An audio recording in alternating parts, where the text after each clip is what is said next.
before we get into that discussion, why don't we just go down the line? You guys can just briefly introduce yourselves, and then we'll get started. Cool. Hey everybody, my name's Tony. I'm the head of capital formation at OP Crypto. We're a $50 million venture fund investing in pre-seed and seed projects. Also launching a fund of funds to invest in emerging managers, also at the pre-seed and seed level. So have some Metaverse investments, both project-wise as well as Metaverse fund investments as well. Laurent? Hello, Laurent. I'm a dreamer, a philosopher, and also a blockchain advisor. I mainly for TRON DAO. I'm involved mostly in this domain since 7 years. Engaged since I have read for the first time the Satoshi Nakamoto white paper, and it's now my weekly ritual to read it again and again in not in a technical point of view, but mostly in a metaphysical point of view. And I'm really happy to share with you my vision of Metaverse. Okay, and Karl, I corralled into this because I felt like we needed a different perspective. And because he's a fellow Aussie, he had no choice but to buy it. So, yeah. Drag me in from the outside. Yeah, Karl Tlais. I was actually on a couple of sessions ago, and so I'm a strategic advisor and founder of iAdvisory. So I actually advise a portfolio of entities which are creating a digital economy, 4 of which are metaverses. And yeah, so I'm based in Dubai. Been 16 years there, ex-Visa, ex-Microsoft, ex-something else. But yeah, I think it's a really important discussion because, as I mentioned earlier, we've got to get ready for that future digital economy. And I think everything that we can throw at it in terms of ideas and opportunities is going to be important. So why don't we just throw to you then, Karl, since you're sort of the one that's really more, I think, directly engaged in this space. Give us something of a definition of the metaverse, and you know, from a perspective that's valuable to an investor. What is it, and what do you see as the big opportunities emerging out of it? Yeah, look, the way I look at it is that it's an immersive experience environment. We're not there yet in totality. So think of Web 2.0 today, where it's essentially read, write, and you're giving up your data to the establishments, whether the big tech or otherwise. In Web 3, which is the foundation of the metaverse, it's around owning your content, decentralized, anything really. But the concept behind it is you'll be able to have a digital representation of assets and in immersive environments for those assets to be either traded or concepts like gamification, play to earn, learn to earn. These concepts, which I'm just throwing at you, are in the baseline of what the metaverse is going to bring. It's also going to be seen, you're already seeing global tech wanting to traverse into this world because of Gen Z.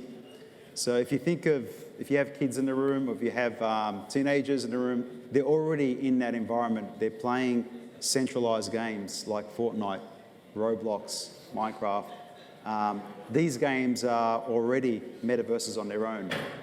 Those kids are already acquiring and buying digital avatars to either represent themselves or represent what they see themselves as in those game environments. The same will apply in terms of metaverse for the enterprise or metaverse for your own personal engagements. Where does all this fit? If you think of Gen Z today are born into this world of gamification. We're the hybrid generation, so you know, we've lived without the internet, most of us I'd say in this room, but now we can't live without it. So in the metaverse ecosystem, governments need to have a representation there, industry and brands will have a representation there, because your future consumer is that Gen Z. And so if you're not ready for that, if you're not building a representation and having a platform established in that environment, then you're going to miss the future opportunity and you will be left behind at some point. It doesn't mean that the physical world engagements that you have today will move. I mean, I've co-written a white paper called Economics and AI in the Metaverse, And we did this actually almost a year ago today based on a dialogue that I was chairing at the Capital Club. And the dialogue was around AI and its impact on society. What's interesting was, in that dialogue, it was with the head of communications for Singularity Research, who created Sophia the robot. I posed the question is, why not have a digital representation of us traversing in this new world, the digital world called the Metaverse, and do things for us while we're offline? And so the concept is time. And I'm going to go back to a really interesting discussion we had earlier before we came on. The issue is the Metaverse has got to bring back value for your time. And so when you're thinking about that world, you don't have enough time in the physical sense today, 24 hours a day. You've got 8 hours to sleep, probably 8 hours to work, and a small amount of time to go and learn about this new world. Well, the way you learn will be in an immersive environment. You'll be a shortage of how much time is required to actually learn. You will have potentially in the future an avatar that will traverse the metaverse while you're asleep and will do things for you while you're asleep. It may acquire digital land, for example. It may acquire digital art, depending on your interests and habits. This is where it's going to end up going at some point. But the definition of where that ends up is going to be defined by Gen Z. And we don't know how big that iceberg is. What I will say is that we are scratching the tip of an unknown sized iceberg. There is an estimate out there that there is, in the next 10 years, Gen Z will be transacting with around $33 trillion worth of the economic value of the economy as we see it. And if that's Gen Z, that's going to be essentially spending that amount of money. They're going to be spending a lot in this space. So that's sort of a snapshot. Cool. All right, Tony, since you're, you've got this vision for what this thing is and there's sort of parameters, Karl's talking about time being a determinant of how you extract value and how you measure the value that you're getting from this. This thing is titled digital land grab, as if we're going out there buying this notion of scarce land, but of course, it's actually abundant. I mean, the digital world is absolutely abundant. So as an investor looking at your opportunities in this space, how do you define value? How do you decide what to invest in? Absolutely. So I think, in the metaverse, like you said, it could be infinite, right? But really the value is attributed to kind of the community that is behind the metaverse.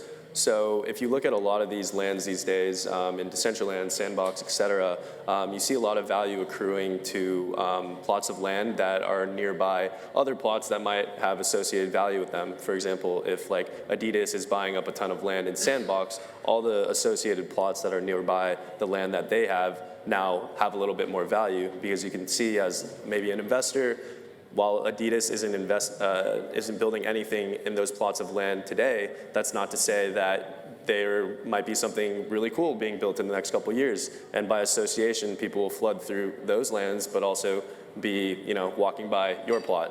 One other thing is comparable sales, I believe. So you can look at essentially land that's been sold, find similar plots of land, and try to find a value arbitrage between the two prices. And lastly, I think it's important to kind of scan the land in general.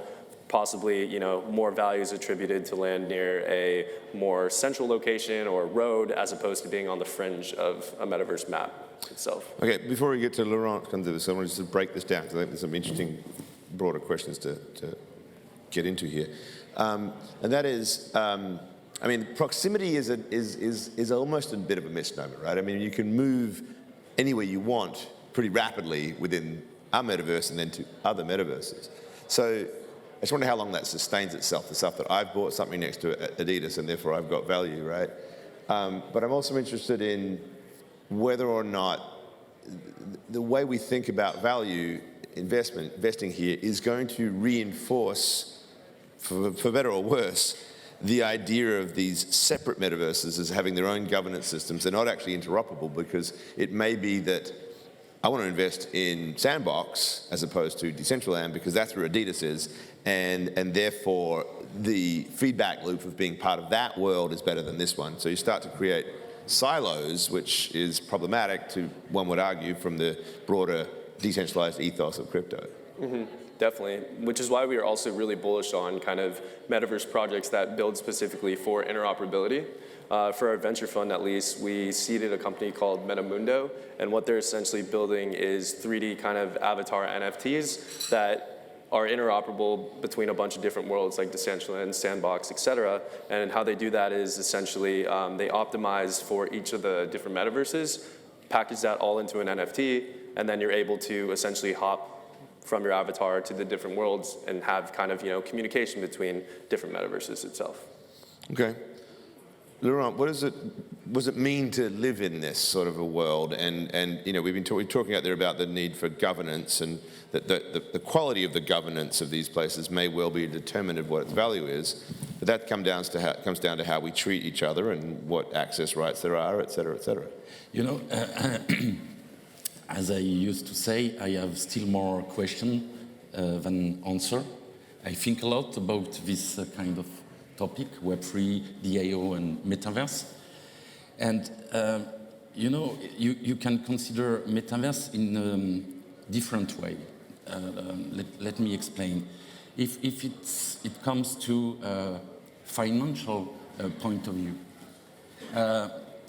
we will give access to everybody to own a piece of land, even if in the real life they rent a flat or a house, they are not owner. And it's something really interesting to know that you will be from the both sides of the situation. In an economical and governance point of view, I think what we see now, it's just a beta version of what it will be. To come back to what you were talking about. We will see soon Bridge offering a simple way to travel from one metaverse to another one. Not being forced to log out, logging, like traveling. And I'm sure we will soon see the first travel agency offering a simple way to travel between metaverse. I'm also absolutely sure that governments will be the first one to engage people to spend more time in the metaverse for several reasons. We all have faced the lockdown, and for a lot of people it was a horrible moment. Nothing to do. And in front of the TV, at the moment it's so boring. We will not go to the cinema in the real life. We will go in the cinema in the metaverse. For several reasons, because for the next pandemic we hear a lot about, but also due to the restriction implemented for fighting against the climate change. When you think about the metaverse, it's really interesting that to discover how it's in a total contradiction with the Meadows report. We can create an infinite growth in the metaverse. There is no more limits at all. In real life, we face limits. So I'm sure that governments will engage people not to work from home or whatever, go to work in the metaverse. Company will switch from in real life office to office in the metaverse. It's totally different to work from home and in a digital way. I will be just near you, but in the metaverse.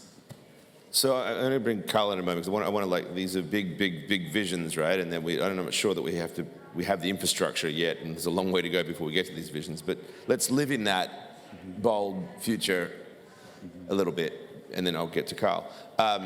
The guy who coined the term metaverse is Neal Stephenson, the famous science fiction author who is actually appearing. I'm going to do it again, a plug. Come to Consensus in June. He's one of our keynote speakers. Neal Stephenson, one of the great science fiction writers of our time, and probably led the way when it came to thinking about cryptography as a mindset. But he described the metaverse as a dystopia. The term was used to describe something that was, really like sort of the destruction of the self, in a way. And here we are, we're talking about these big, bold visions, right? What's to say that the world you're talking about, like where governments are corralling us to work in the metaverse as opposed to working, isn't going to, how are we going to be happy? How are we going to live our lives in this world? One more time, honestly, the one who claimed to know what it will be, in my opinion, it's far away from what it will really be. It's still clearly an experimentation and a perpetual experimentation. And if we consider it's a perpetual experimentation, it doesn't matter at the end. What is the worst for some people all around the world suffering from poverty? And then is it better for them to have a real, pleasant, safe life in the metaverse rather than facing insecurity, poverty in real life? Honestly, I don't know, but it's one of the possible. And I really do think that considering what the metaverse will be based on our current system value, current knowledge, current culture, is the biggest limit we can face. I mean, let's dream. And if we dream, we consider that we fail by design and by default. We put it on the side. Let's try. Let's experiment. Maybe in 1-2 centuries, people will have a look to our current situation saying, they were so crazy to live in real life. Who knows? Who knows? Okay. I mean, but this vision, wherever it goes, as we talk about it, Karl, I mean, it needs many, many pieces of the foundations to be built, right? And I mean, think about, a key piece of the current thinking behind the metaverse are NFTs, just simply because they are representations of scarce digital assets, which is an integral part of having property rights and digital land, et cetera, et cetera. But, other side, 8coin's massive big sale that was just a huge big land grab of this type ended up essentially almost shutting down Ethereum because the gas fees were almost as high as the amount of money that was paid for that land. Clearly, there's the problem of congestion that we've known about in every other part of the crypto world, and is now, it seems, if we try to imagine this big, bold thing called the metaverse, how are we ever going to build the transaction processing capability to run this thing in a decentralized way? I mean, what needs to happen? Yeah, I mean, think of cloud. Today, you can't live without your OneDrive or Google Drive or any other cloud drive, right? So if you go back, the reason why it's so efficient to access your data through cloud services is because the big tech players went and built nodes around the world, right? So, in the UAE, for example, you've got Amazon Web Services node, you've got an Azure node, you've got a Google Drive. So you've got the infrastructure laid out from a physical sense. When it comes to the layer 1 technologies and interoperability, I mean, this is the key, really. It's interoperability. It's going to happen. It's going to take time. It's an organic process that needs to happen over time as the more institutionalized players come in and say, we're going to embrace this, we need to start contributing. And the key thing here is, not because it's decentralized, it's actually a community-driven initiative. And the community doesn't mean just the consumer.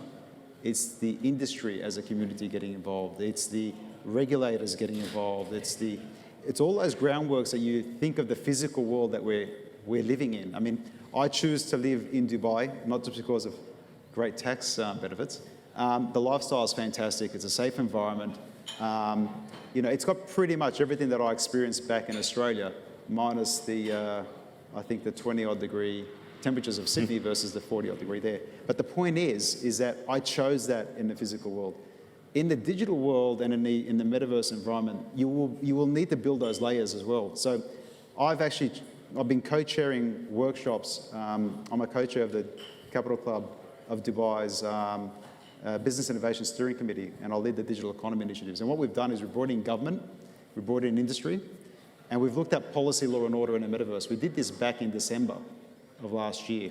Fast track to where we are now, you had the regulator in the UAE in Dubai announce that they are building representation in the metaverse. So they're actually going to have a presence in the metaverse. So when the regulator starts to set that vision, and then when the ecosystem starts to come in, whether it's the exchanges, whether it's the Web3 solution providers, it will just evolve over time.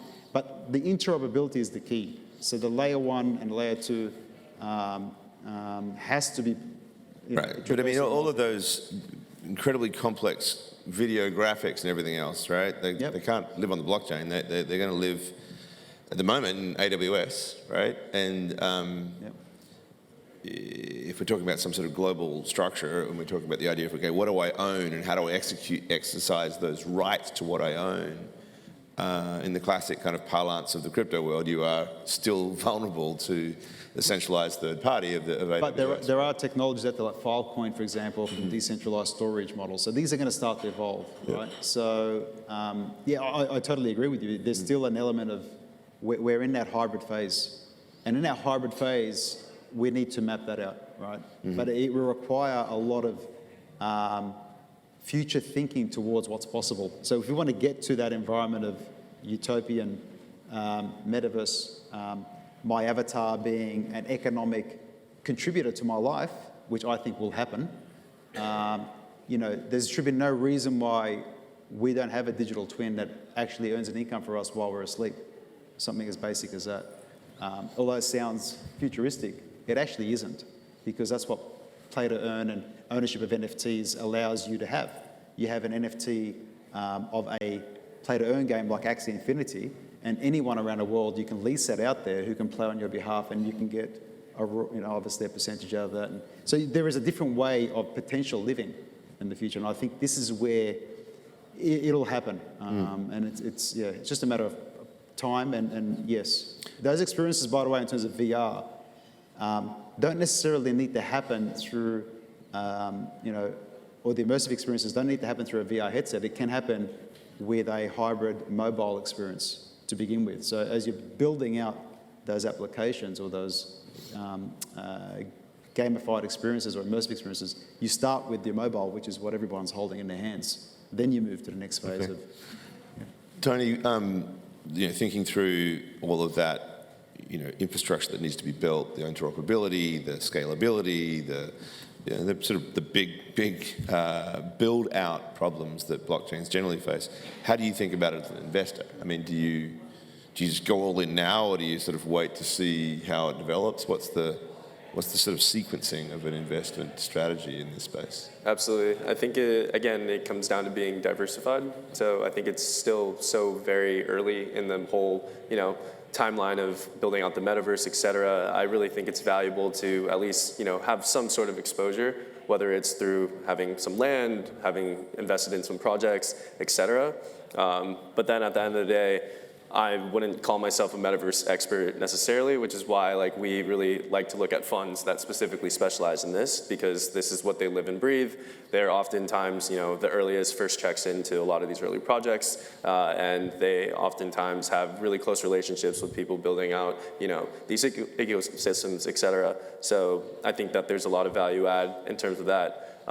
But to the point about building out the actual kind of infrastructure related to this, it was really interesting because I was speaking with a large chip manufacturer, publicly traded, et cetera, and they actually are spinning out a new venture arm specifically to invest in metaverse and metaverse funds, because they realize that scaling out all of this will use a lot of computing power, and they want to be that strategic investor within, those metaverse projects that is also on the chip hardware side. So we're seeing a lot more traditional kind of institutions play into this space as they see the potential of it growing to something really big in the future. Okay. Laurent, last question to you, and then we'll see if there's anybody from the audience here. But I sometimes like to think about the metaverse through the lens of history, and I'm an Australian. Australia was a settled society. He's lived in Argentina, was also a settled society. The US is a settled society. And then, in those days, governments would come in and establish land, but there were the rights of the indigenous residents who were given no rights, and all of that was just sort of basically stolen, right? And so there are precedents for how the establishment of property rights happen in the physical world, and one would hope that we would sort of like imagine a more fairer system, right? But obviously the way the market works is that there's the first adopters, the early folks who get in. Are we likely to see the Tony Dongs of this world becoming the landed gentry of the digital metaverse, the early buyers that are sitting on their big, powerful mansions, or is there something inherent to the way that we're thinking through Gen Z and all these participants as if it's going to be more equitable in some way? I personally invest by a piece of land in several metaverse. If I make some profit, if the value increase, it's okay. But it's not my main goal.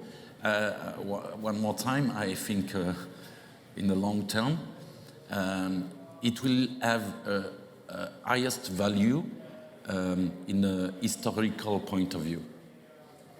What we are building nowadays with Metaverse, Web3, DAOs, it's something really unique in the humanity history. We have everything to redefine. Can we apply the same law we know we have to assume in real life in the metaverse? Maybe, maybe not. A lot of projects are now trying to create a decentralized, a kind of DAO metaverse, saying we refuse totally the current world and we create a digital one where, from scratch, like CTDAO is doing in the Wyoming, they bought a piece of land and some people with their NFT as a citizen certificate. But in the metaverse, let's build it together, not something that we show off and saying, guys, join, buy something. No, let's create it together from scratch and engaging everyone to contribute to dream and to realize this dream. We talk about utopia, dystopia. Life is utopia. Life is dystopia. Fair enough. No more, no less. Okay, so there's a bit of a call to arms there. It's a dream and build, but let's maybe time for one or two questions. Yeah.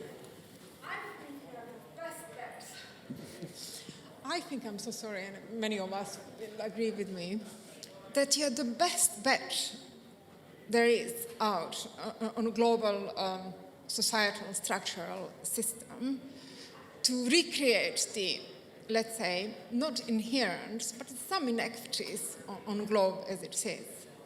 So what would you be kind of your business plan for the next 100 years? And who will be your arbitrators of the ethics and kind of as if we're touching on an ESG and ethics? Of course, you're the global driver for the, let's say, e-learning or digital learning or just democratizing the whole of the planet and some impoverished parts of it as well. But who are your arbitrators of ethics, which is integral parts of global living? What if we imagine that tomorrow, and in my opinion, sooner than we expect. We will, at first, experiment new things, new law, new values, new business model in the metaverse, rather than in real life. It's kind of sandbox. Everything is possible. There is, I repeat, no limits. In real life, we have a lot of limits. What we have to face and accept today is mostly based on the Meadows report. No infinite growth in a finite world, ecosystem. There is no limit for the metaverse. One, several, it's not anymore about the metaverse. It's already the multi-metaverse. And far away, it's the meta-multiverse. And everything is possible. All right, We Sasha, open all doors. Maybe one last question, maybe, Sasha. Sorry, I'm a bit skeptical, so excuse the skepticism, but I can't help but sit here and think we have so many issues on planet Earth. We have inequality, we have climate change that's unresolved, we have dictators, we have war. So why do we need a metaverse when we are still grappling with so many issues here where we all live in reality? You know, And maybe if we get Karl to weigh in on this as well, but just put that. I've got a response for that, because I think you're absolutely right. I mean, there is a lot of problems here, but this is where tokenomics and the metaverse can bring that to a different realm. So we spoke a lot, I think, in the last two sessions around the economic equalizer being for that generation, or people are living in areas of the world where they don't have access to what we have in the developed markets in terms of infrastructure and everything else. However, because they have an internet connection, they suddenly are able to earn an income through these metaverse games. One of those is Axie Infinity, and creating income for their families. And the young generation is doing that. It's not like necessarily the parents that are playing these games. It's the 12, 13, 14-year-olds. Now, no. So what I'm saying here is that now apply that model, tokenomics in the metaverse, to any area of problems that we see today. So we're talking about sustainability a lot, right? And this, you've got the COP 27, 28 coming up. How do you link sustainability with real-world consumer changing behavior? Well, maybe you can incentivize through a different initiative. Maybe we can bring that whole token economics and connect the physical world with this hybrid world first in terms of exchange of value token for behavior. And I'm not going to go into details, but one entity I advise actually does that by offloading power in the grid, which is underutilized and wasted.